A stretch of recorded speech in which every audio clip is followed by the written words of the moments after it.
واہ واہ.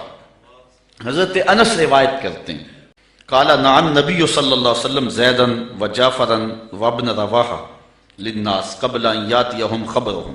کہ موتا پر حضرت نبی رحمت صلی اللہ علیہ وسلم نے صحابہ کو روانہ کیا. یہ 8 ہجری کو جنگ ہوئی ہے. مسلمانوں کی تعداد صرف 3000 اور ہرکل کے سپاہیوں کی تعداد 1 لاکھ. 3000 1 لاکھ کے مقابلے میں آئے. شام میں یہ جنگ گمسان کی لڑی جا رہی ہے. جنگ وہاں ہو رہی ہے اور حضور ہیں مدینے میں، اور آقا کریم یہاں بیٹھ کے جنگ کے واقعات سنا رہے ہیں. جنگ کے واقعات سنا رہے ہیں. تو حضور نے ارشاد فرمایا کہ اخذ الرایۃ زید فاصیب. فرمایا جھنڈا اب حضرت زید نے پکڑ لیا. جھنڈا لشکر اسلام کا حضرت زید نے پکڑا ہے. پھر فرمایا کہ وہ شہید کر دیے گئے. ثم اخذ ابن رواحہ فاصیب. پھر فرمایا عبداللہ ابن رواحہ نے پکڑا جھنڈا. پھر فرمایا وہ بھی شہید کر دیے گئے. وَعَيْنَاهُ تَذْرِفَانِ. حضور یہ بیان کرتے جا رہے تھے اور آنکھوں سے آنسو ٹپک رہے تھے. پھر اس کے بعد حضور نے فرمایا حَتَّى أَخَذَ الرَّایَةَ سَيْفٌ مِّن سَيُوفِ اللَّهِ یعنی خالد ابن الولید. فرمایا اب اللہ کی تلواروں میں سے ایک تلوار خالد بن ولید نے پکڑ لیا ہے. حَتَّى فَتَحَ اللَّهُ عَلَيْهِمْ یہاں تک کہ اللہ تعالیٰ نے ان کو فتح عطا فرما دی. بیٹھے مدینے میں ہیں، نظر کہاں ہے؟ جہاں موتا کی جنگ ہو رہی. یہ شام کے علاقے میں واقعہ ہے. حضرت خالد بن ولید کے ہاتھ پر اللہ تعالیٰ نے اسلام کو فتح دی اور 3000 مجاہدوں نے 1 لاکھ کے دانت کٹے کر کے رکھ دیے. اور حضرت خالد بن ولید کو سیف اللہ اسی موقع پہ کہا گیا. آپ نے کافروں پر اس جنگ میں 8 تلواریں توڑی تھی. تلوار توڑنا عرب میں بہادری کی علامت. جو تلوار توڑتا اتنے لوگوں کو مارتا کہ اس کی تلوار ٹوٹ جاتی. اس جنگ میں 8 تلواریں توڑی حضرت خالد بن ولید. ساری زندگی حضرت خالد بن ولید کی آرزو رہی کہ میں بھی شہید ہو جاؤں راہ خدا میں، لیکن یہ ان کی آرزو پوری نہ ہو سکی، اس لیے کہ وہ اللہ کی تلوار تھے اور اللہ کی تلوار کو کون توڑتا. اس لیے حضرت خالد بن ولید رضی اللہ تعالیٰ عنہ ساری زندگی جو ہے وہ کسی جنگ کے اندر بھی نامراد نہیں ہوئے اور ناکام نہیں ہوئے.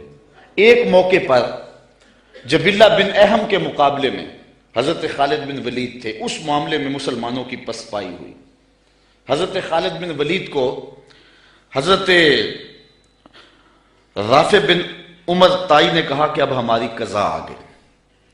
ان کا ایک افسر انہوں نے مارا اور انہوں نے یک بارگی حملہ کر دیا. مسلمانوں کی تعداد تھوڑی تھی. حضرت رافع بن عمر طائی نے کہا کہ اب ہماری موت آ گئی، اب ہماری قضا آ گئی.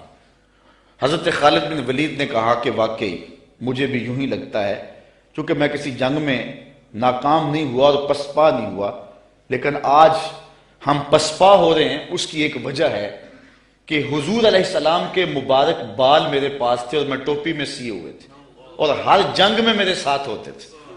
آج میں ٹوپی گھر بھول آیا ہوں اور یہ مصیبت جو ہمارے اوپر پڑی ہے اس لیے کہ میرے پاس آج وہ حضور علیہ السلام کے معجز نما بال جو ہیں آج وہ موجود نہیں ہیں.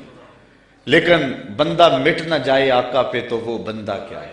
بے خبر ہو جو غلاموں سے وہ آقا کیا ہے. دور طیبہ سے جب بھی میں تڑپا کبھی ان کو حالات کی سب خبر ہو گئی.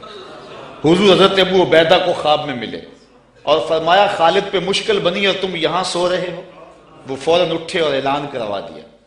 کہا جلدی تیار ہو جاؤ، حضرت خالد کی مدد کو پہنچنا ہے. راتوں رات لشکر تیار ہوا اور حضرت خالد بن ولید رضی اللہ تعالی عنہ کی مدد کے لیے لشکر چل پڑا.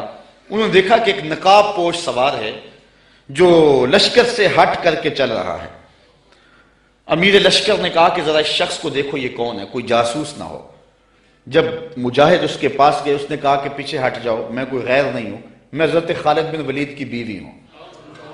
جب حضرت ابو عبیدہ نے اعلان کروایا نا کہ تیار ہو جاؤ کہ خالد پہ مشکل آ گئی ہے، تو میں نے سوچا کہ اللہ کے شیر پہ کبھی مشکل آئی تو تھی نہیں، یہ کیا ہو گیا. تو میں نے غور کیا تو ان کی ٹوپی گھر رہ گئی تھی.